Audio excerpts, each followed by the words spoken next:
My sister stranded me in Rome, stole my passport and wallet, then emailed to teach me not to be entitled. It completely changed my life. My sister Diane has hated me since our parents died and left me the house.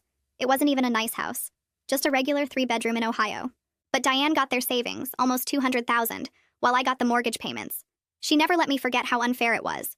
Last May, she called me out of nowhere. I'm planning a trip to Italy. You should come. Sister's trip. It'll be fun. We can work on our relationship. This was suspicious. Diane hadn't spoken to me nicely in 3 years. But our aunt had been nagging us about making peace before she died. I thought maybe Diane actually wanted to try. I should have known better. The trip started fine. We landed in Rome. Diane had planned everything. She had the hotel reservations, the tour bookings, all on her phone. I just followed along like an idiot. Day 3, we were at the Trevi Fountain. Diane said she needed the bathroom. Hold my phone. I need you to take pictures when I get back. 20 minutes passed. Then 30. Then an hour. I asked a vendor if he'd seen a woman. Blonde, blue dress. He shrugged. I waited 3 hours. Finally, I walked back to our hotel. The desk clerk looked confused. Your sister checked out this morning. She said you were taking an earlier flight. My suitcase was sitting in the lobby. But my passport, my wallet, my phone, everything was in Diane's bag because she insisted on carrying everything for safety. I had 40 euros in my pocket. The embassy was closed until Monday. It was Friday night. I used the hotel computer to check my email. Diane had sent me a message. Maybe this will teach you not to be so entitled. Find your own way home, princess. She'd taken photos of my passport and credit cards before leaving, just to prove she could have helped but chose not to. I was standing outside the hotel, trying not to cry, when this man approached me. You look lost. Can I help? His English was perfect but accented. I normally would have walked away, but I had nothing left to lose. My sister stranded me here. She took my passport and cards. I have 40 euros and nowhere to stay. He studied my face for a moment. I'm Luca. Come have dinner with me. You can use my phone to call someone. I had nobody to call, but I was hungry and scared. Luca took me to this tiny restaurant where everyone knew him. He ordered in rapid Italian, then handed me his phone. Call whoever you need. I admitted I had nobody. My parents were dead.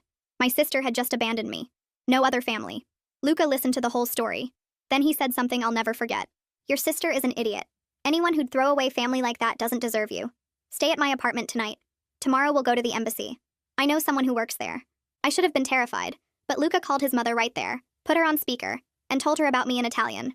She switched to English. You stay with my Luca. He's a good boy. Any girl who needs help, he helps. Don't worry. The embassy visit Monday took 10 minutes. Luca's friend fast-tracked everything. While waiting for my emergency passport, Luca showed me Rome. Not tourist Rome. His Rome. Hidden restaurants, family vineyards, his grandfather's bakery. We talked for hours every day. He was a contract lawyer for international firms. He'd lived in London for 5 years, which explained his perfect English. By Wednesday, I had my passport but didn't want to leave. Luca felt the same. Stay longer.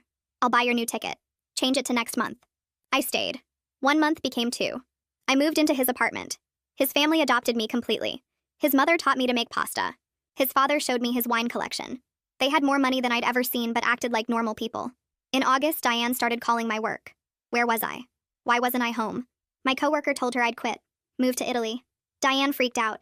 She called my phone, which I'd replaced. How dare you just move to Italy? That's insane. You can't just abandon your life. Funny. You abandoned me there. I figured I should stay. Why does it matter to you? Because the house. I need you to sell it. I want my half. There is no your half. Mom and Dad left it to me. You got the money, remember? But now you're gone. I should get the house. I'm here. Diane flew to Rome in September. She'd found Luca's law firm online, showed up at his office. I want to talk to my sister. Alone. Luca called me, amused. Your sister is here demanding things. Should I have security remove her? Let me talk to her. Diane had gained weight. Stress eating, probably. Her husband had left her. Took half the money in the divorce. She needed cash. You owe me for abandoning you. If I hadn't left you here, you'd never have met him. I looked at her standing there in the lobby, sweat stains under her arms, makeup running in the Rome heat. She actually thought she deserved credit for this, for abandoning me here and somehow creating my happiness through cruelty. I walked closer, keeping my voice steady. We can talk, but not here, and not alone. She blinked like I'd slapped her. What do you mean, not alone? I'm your sister. You lost that right at the fountain. Luca appeared beside me, his hand light on my back. We can meet tomorrow morning at the cafe downstairs. I'll be present as her representative. Diane's face went red. This is family business. It's private. I shook my head. Nothing between us is private anymore. You made sure of that when you stole my documents and left me stranded. Luca pulled out his phone, typing something. 9 tomorrow morning. The cafe has a private corner. We'll discuss whatever you came here to discuss, with proper documentation. Diane looked between us, her mouth opening and closing. You can't just bring a lawyer to a family conversation. He's not just my lawyer. And this isn't a conversation. It's you demanding things you have no right to. Take the meeting or don't. Your choice. She grabbed her purse tighter. Fine. 9 tomorrow. But this is ridiculous. You're being dramatic. I turned and walked toward the elevator, not waiting to see if she'd follow or leave. That evening, Luca's mother was already cooking when we got to their house. She looked up from the stove, smiling until she saw our faces. What happened? Luca explained in Italian while I sat at the kitchen table, suddenly exhausted. His mother's expression shifted from confusion to anger. She switched to English, her accent thicker when she was upset. She left you at the fountain? Took your papers? And now she wants money? I nodded. She showed up at the office today. Says I owe her because if she hadn't abandoned me, I never would have met Luca. His mother made a sharp gesture, wooden spoon pointing at the ceiling. Crudeltà. Cruelty. This is not family. Family does not do this. She doesn't deserve your time. But I have to deal with the house situation. I can't let her keep making claims on it or showing up randomly. I need clear boundaries. Luca pulled out a notepad, clicking his pen. So tomorrow we establish those boundaries legally. She can't contact you directly anymore. Everything goes through the firm. His mother brought over a plate of bread and cheese. You are too kind to this sister. She would not be kind to you. I know. But I need to do this right so it's finished. No more surprise visits. No more demands. Just done. The cafe the next morning was quiet. Just a few other people reading newspapers or working on laptops. Diane was already there when we arrived, sitting at a corner table Luca had reserved. She'd tried to fix herself up. Different clothes, hair pulled back, fresh makeup. But up close, the changes were obvious. She'd gained maybe 30 pounds since I last saw her in person. Dark circles under her eyes that concealer couldn't quite hide. Her shirt was from Target, not the designer brands she used to wear. She stood when we approached, attempting a smile. You look really good. Italy obviously agrees with you. I sat across from her without responding to the compliment. What do you want, Diane? Her smile faltered. Can we at least pretend to be civil? I came all this way. You came for a reason. Let's talk about that reason. Luca sat beside me, notepad open, pen ready. Diane glanced at him, then back to me. I wanted to talk about the house, obviously.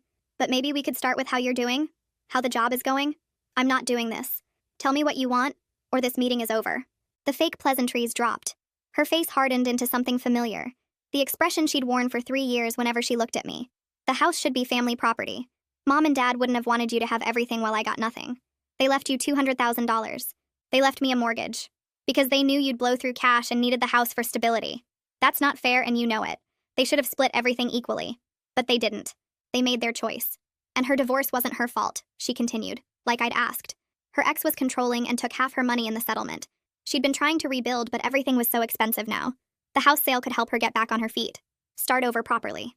I watched Luca write everything down, his face neutral and professional. When she finally stopped talking, I waited a few seconds to make sure she was done. The house is mine legally. I've been paying the mortgage for 3 years. You got your inheritance, I got mine. Your abandoning me in Rome doesn't create any obligation. She leaned forward. But we're family. Family helps each other. You helped yourself to my passport and wallet. You helped yourself to my phone. You helped yourself to teaching me a lesson about entitlement. I'd say you've helped enough. Diane tried the guilt angle next, her voice getting softer. I know I made mistakes, but Mom and Dad would want us to take care of each other. They'd want the house money shared between us. That's what family loyalty means. I almost laughed. You're talking to me about family loyalty? You left me in a foreign country with 40 euros. The embassy was closed. I had nowhere to stay. And you took pictures of my documents just to prove you could have helped but chose not to. That was wrong. I admit that. I was angry about the inheritance and I took it too far. But that doesn't change the fact that we're sisters. We're the only family each other has left. Luca kept writing, documenting every word. I felt calm, clearer than I'd felt in years. The house is mine. What I do with it is my decision. You don't get a vote. She switched tactics again, tears starting to form. I'm broke. My ex took everything in the divorce. I'm working retail, living in a studio apartment. I can barely afford groceries. I need help to survive. I felt a small flicker of sympathy. She did look rough, tired and desperate in a way I'd never seen before. Then she added, You owe me for forcing me to take the cash instead of the house. If I'd gotten the house, I'd still have equity, still have something stable. But you manipulated Mom and Dad into giving it to you. Luca actually laughed, a short, surprised sound. Diane's head snapped toward him. Something funny? You're claiming she manipulated your dying parents into changing their will? That's your legal position? Because I'd love to hear you make that argument in court. I kept my voice level, pushing down the anger. I'll consider selling the house eventually, but any money from that sale is mine alone. If I choose to give you anything, it will be a gift, not an obligation. not something you're owed. She started crying for real now, tears running down her face. You're heartless. I'm your sister and I'm asking for help. Family is supposed to help each other in hard times. You didn't help me in my hard time. You created it. I was at the Trevi Fountain for 3 hours waiting for you. 3 hours thinking maybe you'd been hurt or lost. Then I found out you'd checked out of the hotel that morning. Planned the whole thing. Diane wiped her eyes, mascara smearing. I was trying to teach you a lesson. About not taking things for granted. About being grateful for what you have. I am grateful. I'm grateful Luca found me. I'm grateful his family took me in. I'm grateful I built a life here that has nothing to do with you. Luca set down his pen, his voice taking on a formal tone. I should mention that what you did constitutes several crimes under both Italian and international law. Theft of documents, abandonment, potentially fraud depending on how you obtained those documents. If my client chose to pursue charges, you could face serious legal consequences. Diane went pale, the color draining from her face. I didn't think about it like that. It was just between sisters. A teaching moment. Luca smiled, but it wasn't friendly. Theft is theft, regardless of family relationship. So is document fraud. You might want to consider that before making further demands. The meeting wrapped up quickly after that. I stated my position clearly, letting each word land with weight. You and I have no relationship beyond legal necessity. I'll handle the house situation on my own timeline. You're not to contact me directly anymore. Any communication goes through Luca's firm. If you show up at his office again or try to reach me another way, we'll pursue those criminal charges. Do you understand? Diane nodded, still pale, gathering her purse with shaking hands. I just wanted us to work things out. Like sisters should. We're not sisters anymore. You made that choice at the fountain. She stood, tears still falling. I'm sorry. For what it's worth, I really am sorry. Maybe. But sorry doesn't fix anything. She left without another word, walking out into the Rome morning.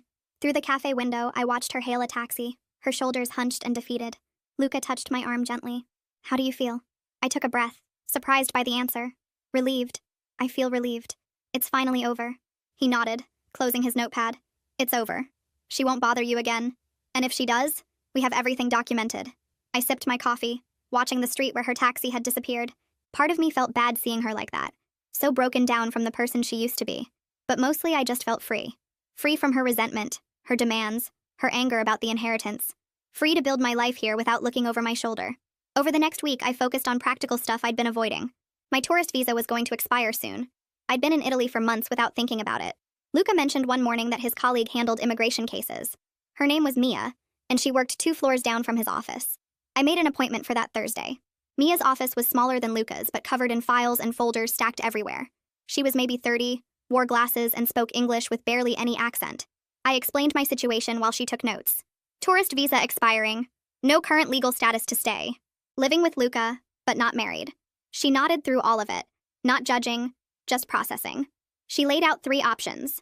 Student visa if I enrolled in language school. Work visa if I found a job, though that required an employer willing to sponsor me. Partnership visa based on my relationship with Luca. Each had different paperwork, different timelines, different costs. The partnership route was fastest. 6 weeks maybe. But it required proving our relationship was real and stable. Photos together, shared bills, statements from family. Mia said couples who'd been together only a few months sometimes got denied because officials assumed they were faking it for visa purposes. I thanked her and left with a folder full of information. Walking back to the apartment, I felt overwhelmed by the choices. Each path meant committing to something different about my future here. That evening, I looked up language schools online. There was one near our apartment that had good reviews. The director's name was Alice, and she answered my email within an hour. Classes started the following Monday. Beginner, intermediate, or advanced. I'd pick up conversational Italian from living with Luca and his family, but I couldn't read legal documents or handle anything complex. I signed up for intermediate classes, 3 mornings a week. The school occupied the 2nd floor of an old building with marble stairs and high ceilings. Alice met me at the door on Monday. She was maybe 50, Italian but spoke perfect English. She'd lived in Boston for 10 years before moving back to Rome. She showed me to a classroom with 8 other students sitting around a long table. The other students were from everywhere. A guy from Brazil who worked remotely for a tech company. A woman from Japan whose husband was Italian. An Australian girl who'd come for a semester abroad and never left. 2 Americans, a German couple, and someone from Morocco. We went around introducing ourselves in broken Italian. Most of them had visa problems too. Expired tourist visas, work permits that fell through, relationship complications. Hearing their stories made me feel less alone in this mess. After class, the Brazilian guy invited me for coffee. His name was Paulo, and he'd been dealing with visa renewals for 3 years. Every time his tourist visa expired, he had to fly to another EU country and come back to reset the clock. It was expensive and exhausting. He was trying to get a work visa, But Italian bureaucracy moved slowly. The Japanese woman joined us. Her name was Yuki, and she'd been waiting 8 months for her spouse visa to process, even though she was legally married to an Italian citizen. I went home that afternoon and told Luca about the class. He was making dinner, chopping vegetables at the counter. He asked which visa route I'd chosen. I said I was leaning toward the student visa. He stopped chopping and turned to look at me. Why not the partnership visa? It's faster and we're together anyway. I tried to explain that using our relationship for legal status felt wrong when we'd only been together a few months. What if things didn't work out? What if we broke up and I was stuck here on a visa based on a relationship that didn't exist anymore? He put down the knife and crossed his arms. So you think we're going to break up? That's not what I meant. I just need to build my life here on my own terms. Not just as your girlfriend. Not dependent on you for everything. He looked hurt. I'm not asking you to be dependent. I'm offering to help because I love you and I want you to stay. We didn't finish the conversation that night. He went quiet during dinner and we watched TV without really talking. The next morning, he apologized for getting defensive. I apologized for making it sound like I didn't trust us. We talked it through over coffee. He understood why I needed to do this myself, even if it was harder. I understood why he worried about the complications of student visa renewals and restrictions. We compromised. I'd pursue the student visa now. If we were still together in a year and things were solid, we could look at the partnership visa then. A few days later, my phone rang while I was at the market buying groceries. It was Crystal, my old coworker from Ohio. She sounded worried. Diane had been showing up at the office asking about me. The first time, my former boss told her I'd quit and move to Italy. Diane came back the next day demanding my contact information. Then again the day after that. Crystal said Diane looked bad. Messy hair, wrinkled clothes, talking too loud. She kept saying she needed to reach me, that it was urgent family business. My boss threatened to call security if she came back again. I thanked Crystal for the warning and hung up. Diane was getting worse, more desperate. I forwarded Crystal's message to Luca so he knew what was happening. That same week, I contacted a real estate attorney in Ohio named Camelia. Luca had recommended her through his firm's American contacts. I explained the situation over email. The house I'd inherited. Diane's demands for half. The fact that I was living in Italy now. Camelia asked me to send copies of the deed and mortgage documents. I dug through my email until I found the PDFs from when my parents died. Camelia called me 2 days later. She'd reviewed everything. The house was solely in my name. Diane had no legal claim to it whatsoever. The will was clear. I'd inherited the property. Diane had inherited the cash.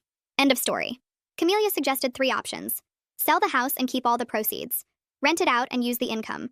Or just hold on to it and let Diane know definitively that she had 0 claim and needed to stop harassing me. I asked what she'd recommend. Camelia said if I wasn't planning to move back to Ohio, selling made the most sense. The market was decent right now.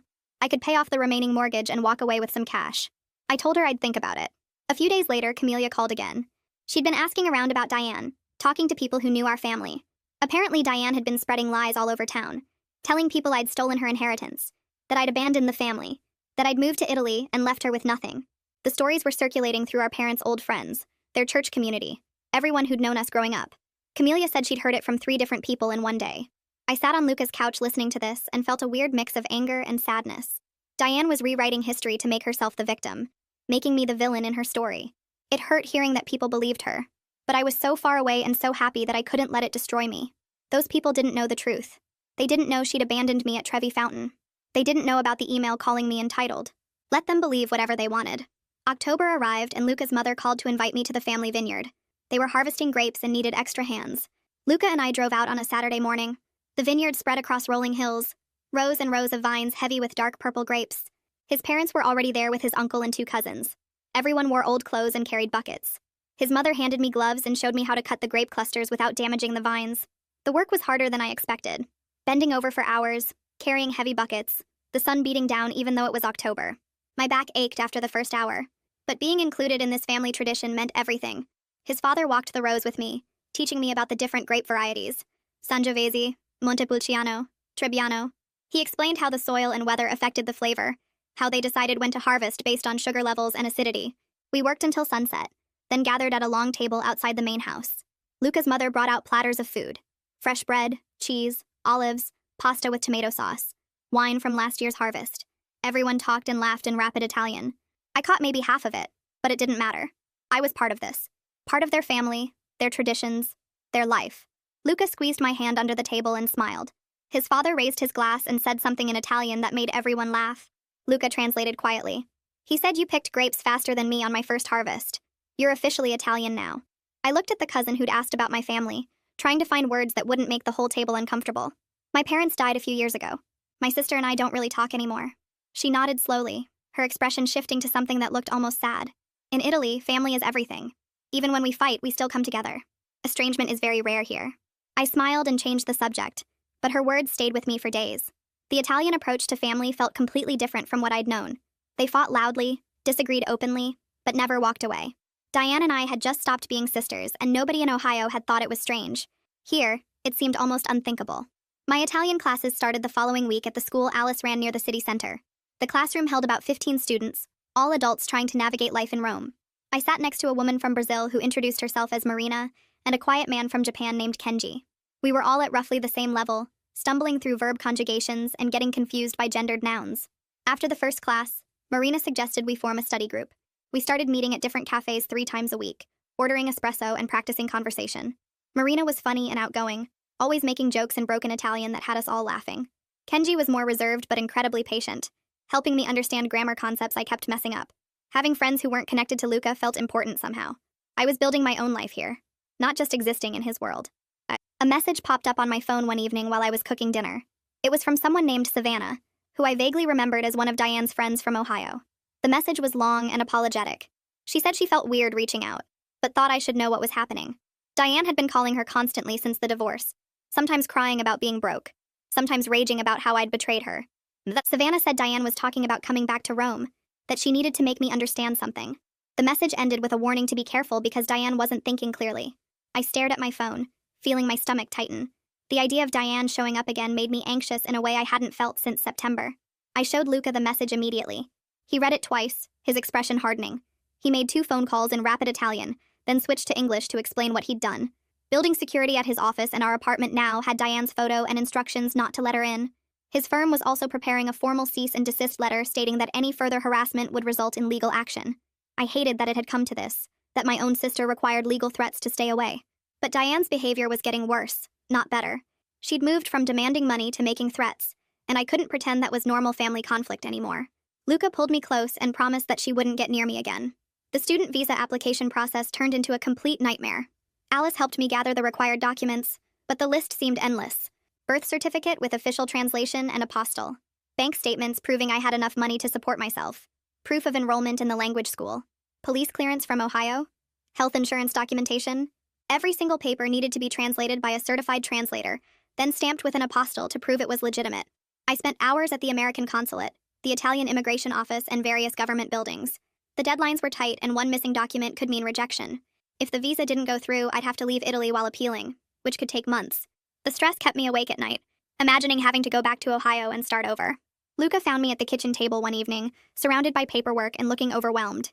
He sat down and suggested something I hadn't considered. I could work remotely for American companies while on a student visa. It would supplement my savings and give me income without violating visa restrictions. The idea made sense immediately. I started updating my resume that night, reaching out to contacts from my old job, researching companies that hired remote workers. Having my own money again would mean I wasn't just living off savings and depending on Luca's generosity. It would give me independence and purpose beyond just studying Italian. I sent out applications for the next 2 weeks, tailoring my resume for administrative and project management positions that could be done entirely online. 3 weeks later, a company based in California offered me a part-time remote position doing administrative work. The pay was decent, around $1,500 a month for 20 hours of work. The time difference actually worked in my favor since they needed someone available during their evening hours, which was morning in Rome. Best of all, it was completely legal under student visa terms, as long as I reported the income properly. I accepted immediately, and started the following Monday. Having my own income again felt incredible. I wasn't just Luca's girlfriend living in his apartment anymore. I was contributing, earning, building something of my own. The work itself was straightforward, mostly organizing files and scheduling meetings, but it gave me structure and financial independence. An email from Diane appeared in my inbox a few days later, ignoring the cease and desist completely. The message was long and rambling, swinging between different emotional tones. She'd moved into a studio apartment and was working retail at some clothing store. The email blamed me for her reduced circumstances, saying that if I'd just sold the house and given her half, she wouldn't be struggling. Then it switched to pleading, asking for just $20,000 to help her get back on her feet. Then it turned angry again, accusing me of ruining her life by abandoning my responsibilities. I read it once, forwarded it to Luca without responding, and deleted it. Engaging with Diane only encouraged her. The cease and desist had clearly meant nothing to her. Camelia called from Ohio with news that made my blood run cold.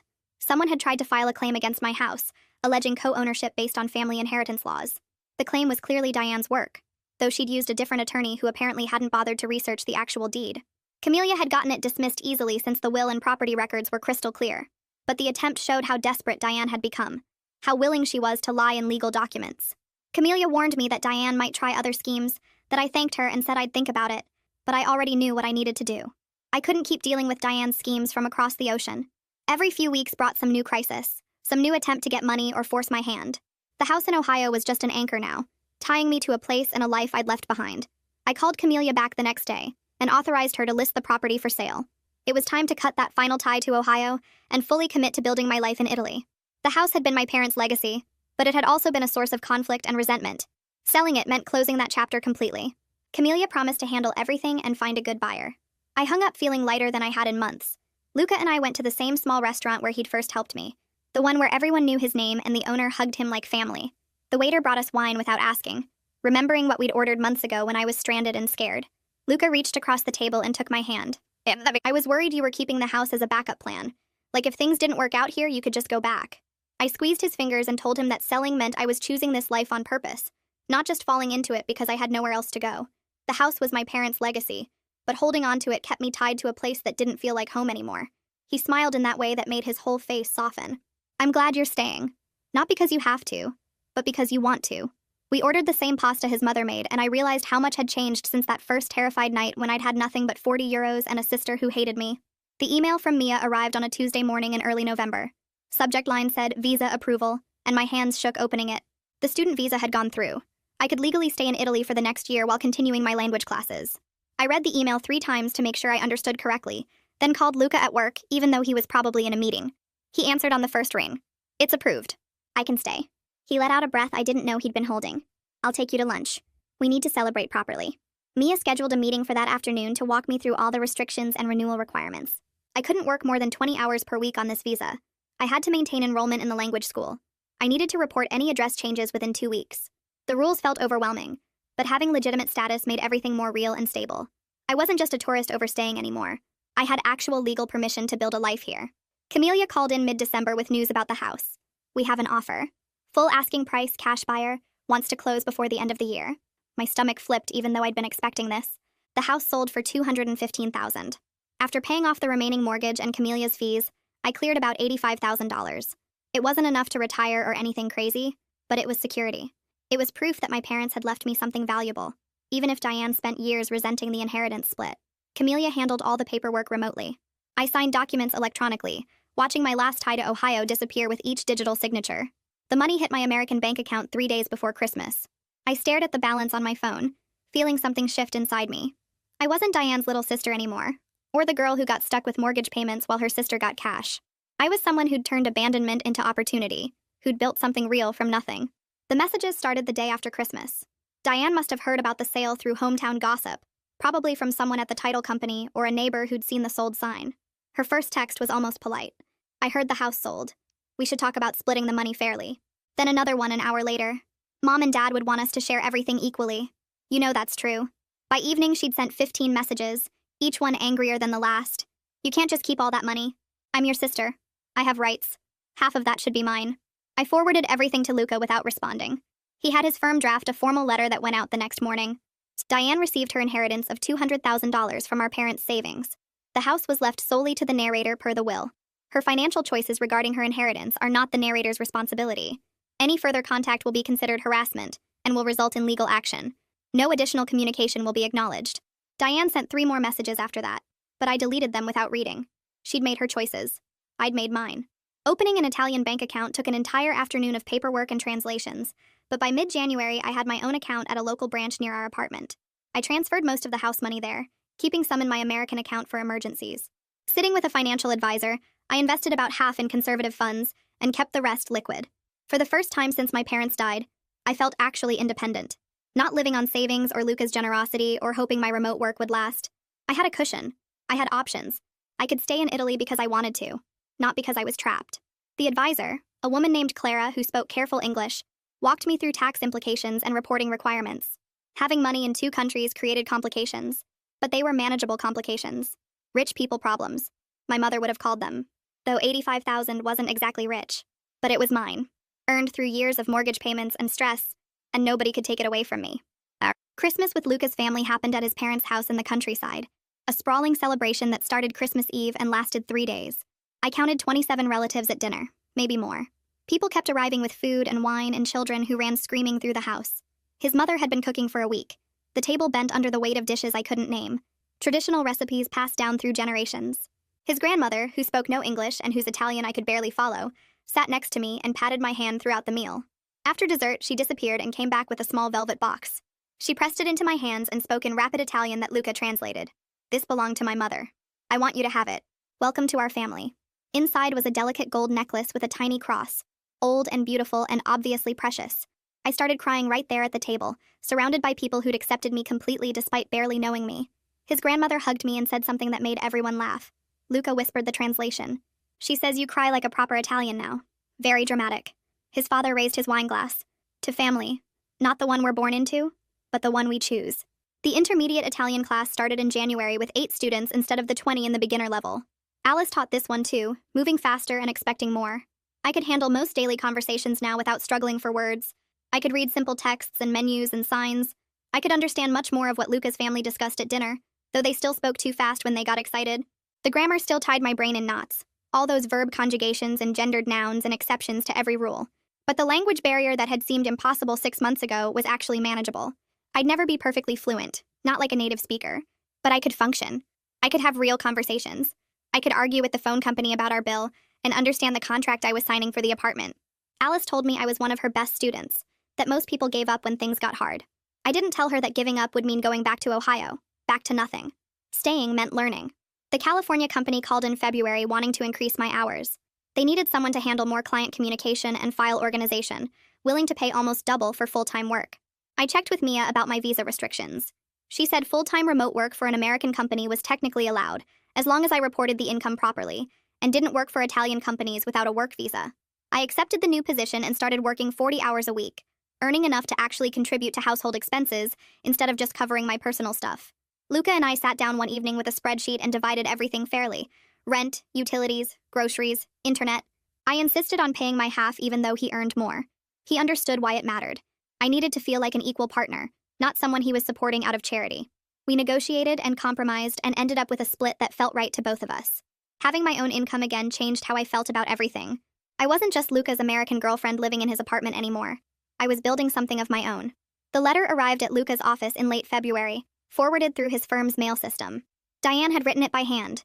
3 pages of cramped writing that probably took her hours.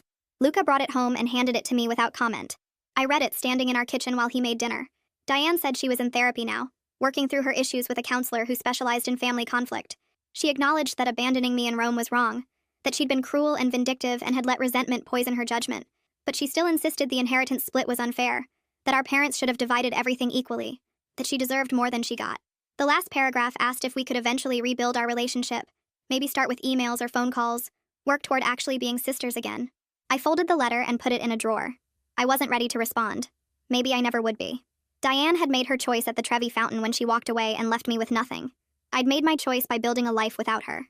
Some bridges, once burned, stay burned. I showed the letter to Luca's mother the next Sunday when we went to their house for lunch.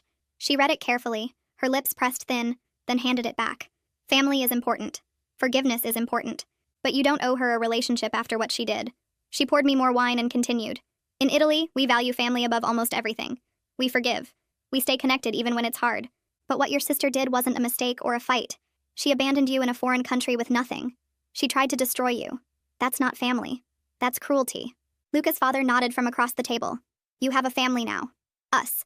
You don't need her. His mother touched my hand. If you want to forgive her someday, that's your choice. But don't let anyone tell you that you must. Some people don't deserve second chances. Her support for my boundaries, even while clearly valuing family loyalty above almost everything else, made me feel less guilty about keeping distance from Diane. I didn't have to fix what my sister had broken. I could just move forward with the family I'd chosen, the one that had chosen me back. February marked 6 months since I'd moved to Italy. 6 months since Diane left me at the Trevi Fountain with nothing. I woke up one morning in Luca's apartment and realized I couldn't remember the last time I'd thought about Ohio. My old life felt like something that happened to someone else. The scared woman waiting outside that hotel didn't exist anymore. I spoke Italian now. I had friends here. I worked remotely for a California company and contributed to rent. I'd built something real from absolutely nothing. Luca brought up the apartment situation over breakfast. We should find a bigger place. Something we choose together. This is my apartment. I want us to have our apartment. I'd been thinking the same thing but hadn't known how to say it. Living in his space always felt temporary, like I was a guest who'd overstayed. Finding our own place would mean we were building something together instead of me just fitting into his existing life. We started looking that weekend. The first 3 apartments were too expensive or too small or in neighborhoods that didn't feel right. The 4th place was in Monteverde, quieter than Trastevere but still close to everything. 2 bedrooms so we could each have workspace. Big windows, a tiny balcony. The landlord wanted references and proof of income. Luca handled the negotiation in Italian while I provided my employment documentation and bank statements from the house sale. We signed the lease 2 weeks later. Moving our stuff together felt different from when I'd just shown up with 1 suitcase. We argued about furniture placement and compromised on paint colors. We split the security deposit and first month's rent exactly in half, even though Luca earned more. I needed to feel like an equal partner in this. Alice called me the week after we moved. I need help at the school. English speakers learning Italian. They need conversation practice with a native English speaker who actually speaks decent Italian now. You interested? The pay wasn't much, but it was perfect supplemental income. Teaching would force me to understand Italian grammar well enough to explain it to others. I accepted immediately. My first class was 3 students. An Australian woman married to an Italian. 2 Americans working remotely. A Japanese man studying art history. They were all going through the same struggles I'd faced months ago. The Australian couldn't understand her mother-in-law. The Americans were homesick. The Japanese student felt isolated by the language barrier. I helped them practice ordering food, asking directions, making small talk. Simple stuff that had terrified me back in May. Watching them struggle with pronunciation that now came naturally to me showed how far I'd actually come. I wasn't just surviving here anymore. I was thriving in ways I never had back in Ohio. Savannah sent me a message in mid-February. Diane's doing better. She doesn't talk about you constantly anymore. She's working retail but steady. Still in therapy. Started dating someone new. Nothing serious, but she seems less angry. I read the message 3 times. It was the first neutral news about Diane in months. Not apologetic, not demanding, just information suggesting maybe she was actually moving forward with her life instead of staying stuck in resentment. I didn't respond to Savannah, but I saved the message. Maybe someday I'd be ready for limited contact with Diane. That day wasn't today, and I was okay with that. I caught myself one afternoon walking home from Italian class. I'd stopped at my favorite cafe, ordered in Italian without thinking about it, made plans with friends for the weekend, discussed work projects with Luca. My entire daily life happened in Rome now. I rarely thought about Ohio anymore. My friendships were here. My work was here. My future was here. The house sale had closed that chapter completely. Italy wasn't a temporary adventure or an escape anymore. It was genuinely home in ways Ohio never had been. Luca came home from work with news. The firm wants to hire you. Contract position. You'd help with English language documents and American client communications. Better pay than your remote job. You'd use your native language as an actual asset. I stared at him. Working at his firm meant more stability, better income, a real career path instead of just remote admin work. But it also meant working in the same office as my boyfriend. I asked about the details. The position was legitimate. They genuinely needed someone bilingual for American contracts. Mia had suggested me after seeing how much I'd learned. I gave notice to the California company that week and accepted the firm's offer. Working at Luca's firm created weird dynamics we hadn't expected. We had to maintain professionalism at the office while being partners at home. The first few days were awkward. Other lawyers watched us carefully to see if we'd be inappropriate. We established boundaries fast. No personal discussions during work hours. No case talk during dinner unless it was urgent. We kept our relationship separate from our professional roles. It helped that my work focused on document review and client calls rather than direct collaboration with Luca's contracts. We saw each other at the office but worked independently most of the time. Mia pulled me aside in late February. You should convert your student visa to a work visa now that you're employed here. It's more stable long-term. Doesn't require ongoing class enrollment, though you can keep taking lessons if you want. She walked me through the application process. More paperwork, more translations, more proof of employment and income. But a work visa meant I could stay in Italy based on my actual career instead of pretending to be a full-time student. The firm provided documentation supporting my application. Mia helped me file everything correctly.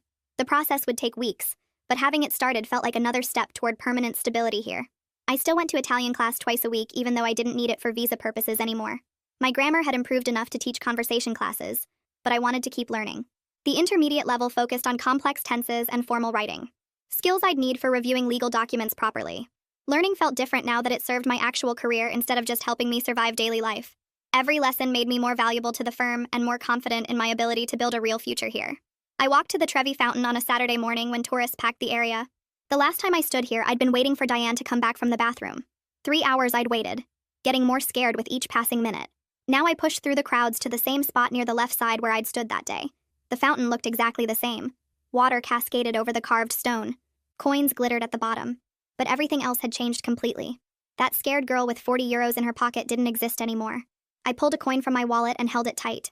The tradition said throwing a coin meant you'd return to Rome. I didn't need to return because I already lived here. Instead, I made a different wish. I wished to stay forever. The coin splashed into the water and sank among thousands of others. Camelia emailed 3 days later with the final paperwork. The Ohio house sale had closed. All the documents needed my electronic signature to terminate my remaining legal connections to the property. I sat at Luca's kitchen table with my laptop and clicked through page after page. Digital signatures went on deed transfers, mortgage releases, tax documents. Each signature felt like cutting another thread tying me to my old life. My parents had bought that house 30 years ago. I'd grown up in those rooms, but it had never really been mine even after they died. It had just been a burden I inherited along with the grief. The last document processed and Camelia sent a confirmation email. The sale was complete. The money sat in my Italian bank account. That chapter was officially over. Luca came home from work and found me still sitting at the table staring at the closed laptop. He asked if I was okay. I told him about signing the papers. He sat down across from me and asked how I felt. I thought about it for a minute. I felt free. The house had been an anchor keeping part of me tied to Ohio even while the rest of me built a life here. Now that anchor was gone. We talked late into the night about what we wanted long-term. Marriage eventually, maybe. Kids someday if we both wanted them. Where we saw ourselves in 5 years. Luca said he'd always planned to stay in Rome near his family. I said Rome felt more like home than Ohio ever had. We agreed we were taking things slow given how fast we'd come together. But the foundation felt solid. We wanted the same kind of life. That mattered more than timeline. My Brazilian friend from language class told us she was moving back to São Paulo the following week. Her work contract had ended and she missed her family. The Japanese student's visa expired around the same time. We met for goodbye drinks at our usual cafe. Everyone exchanged contact information and promised to stay in touch. But we all knew how these things went. Expat friendships were intense while they lasted because you were all going through the same struggles. Then people left, and you maybe sent a few messages before drifting apart. Walking home after the goodbye dinner, I realized I needed deeper roots here. Friends who weren't temporary. Luca's family already felt permanent. I needed to build more connections with local people who weren't planning to leave in 6 months. Luca suggested we start taking weekend trips to other parts of Italy. We'd been so focused on Rome that I hadn't seen much of the country. He booked us train tickets to Florence for the next weekend. We walked through museums and ate pasta in tiny restaurants and climbed to the top of the Duomo. The next month we went to Venice, then the Amalfi Coast.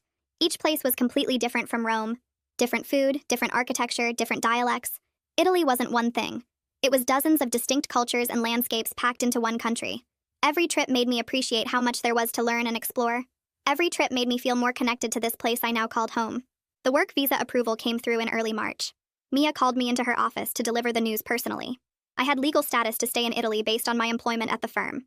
Combined with my savings from the house sale and steady income from my job, I finally felt secure. Not temporary, not precarious. Actually established. The visa was good for 2 years with option to renew. Mia said after 5 years of legal residency, I could apply for permanent status if I wanted. 5 years felt like forever, but also not that long. I thanked her about 15 times before leaving her office. Luca's parents invited us to a family gathering the following Sunday. His whole extended family came. Aunts, uncles, cousins, grandparents. Everyone crowded into his parents' house for a massive lunch that lasted 4 hours. After dessert, his father stood up and asked for everyone's attention. He announced in Italian that they were updating their will. He switched to English so I'd understand. They were including me as part of the family. Formal legal recognition. I stared at him in shock. His mother added that family wasn't about blood. It was about choice and love. They'd chosen me. I tried to say I didn't expect or need any inheritance. His father waved that away. This wasn't about money. This was about making official what was already true. I was family now. Luca squeezed my hand under the table. Several relatives came over after to hug me and welcome me officially. I cried more than I wanted to admit. That night, I opened my journal for the first time in months. I wrote about the past year. How Diane abandoning me in Rome had accidentally given me the push I needed to completely change my life. I still didn't forgive what she'd done. Stealing my documents and leaving me stranded was cruel no matter how you looked at it. But I could acknowledge something true. Staying in Ohio, paying that mortgage, resenting my circumstances had been a trap. I might never have escaped otherwise. I'd been stuck in grief and obligation and small-town thinking. Diane's cruelty had forced me into a situation where I had to rebuild from nothing. And rebuilding from nothing meant I got to choose what to build. I chose this. Italy. Luca. A career using my actual skills. A family that welcomed me without conditions. I wouldn't thank Diane for what she did, but I could admit the outcome was better than anything I'd planned for myself. My Italian improved to the point where I could handle complex conversations without struggling. Legal terminology at work. Debates about politics with Luca's father. Gossip with his mother while cooking. I started dreaming in Italian sometimes. Waking up and realizing the whole dream had been in another language felt strange and amazing. The language barrier that had seemed impossible to overcome was nearly gone. I could read legal documents without a dictionary, argue with customer service when they tried to overcharge me, joke with Luca's grandmother about her opinions on modern life. I was genuinely bilingual now. Not perfect, but fluent enough that language rarely stopped me from doing what I needed to do. The firm assigned me a major project in late March coordinating between the Rome and London offices. An American client needed contracts reviewed under both Italian and English law. My American perspective helped me understand what the client actually wanted versus what they said they wanted.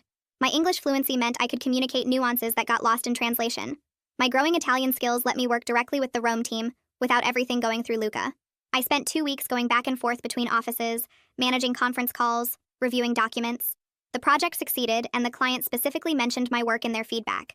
I wasn't just Luca's girlfriend who needed a job anymore. I was a legitimate professional asset to the firm. That felt better than almost anything else about my new life. Luca surprised me with plane tickets to the coast in late March. His family owned a small house in a fishing village 2 hours from Rome. We drove there on Friday afternoon with the windows down and Italian pop music playing. The coast road wound through hills covered in wildflowers. I kept thinking about how different my life looked compared to a year ago. Back then, I was standing outside that hotel with 40 euros trying not to panic. Now I was driving to a beach house with someone who made me feel safe every single day. The house sat on a cliff overlooking the water. White walls, blue shutters, terrace with a view that made my chest hurt. Luca's grandmother used to spend summers here before she got too old to make the trip. Now the family took turns using it for weekends. We walked on the beach Saturday morning while the sun came up.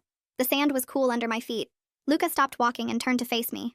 He told me he knew from that first night at the restaurant that I was going to change his life. Something about the way I told my story without crying or asking for pity. The way I ate 3 plates of pasta even though I was scared. I laughed and said the feeling was mutual.